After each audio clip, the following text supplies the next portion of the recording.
భూమిని ఆయన తన పాదపీఠముగా చేసుకుని ఆకాశమందు సింహాసనాసీనుడై కూర్చున్నాడు.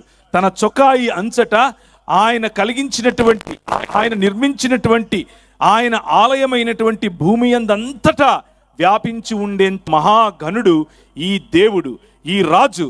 ఆయన కింగ్ ఆఫ్ దిస్ వరల్డ్, ఈ ప్రపంచాన్ని సృష్టించినటువంటి రాజు. ఆ రాజు యొక్క మహిమను మీ ముందు తెలియజేయాలి అని ఆశపడుతున్నాను. కానీ తెలియచేయటానికి నా దగ్గర పదాలు సరిపోవటం లేదు. ఈ రాజు గొప్ప రాజు. ఈ రాజు యొక్క ప్రేమను అర్థం చేసుకోవటానికి, ఈ రాజు యొక్క ప్రేమను తెలుసుకోవటానికి ఎలాంటి దూరదర్శి టెలిస్కోప్ సరిపోదు. ఈయన రాజు పూర్తిగా నిజాయితీ గల రాజు. ఈ రాజు శాశ్వతంగా స్థిరపడి ఉండే రాజు. ఈ రాజు భూమి తన పాదపీఠముగా చేసుకున్న రాజు.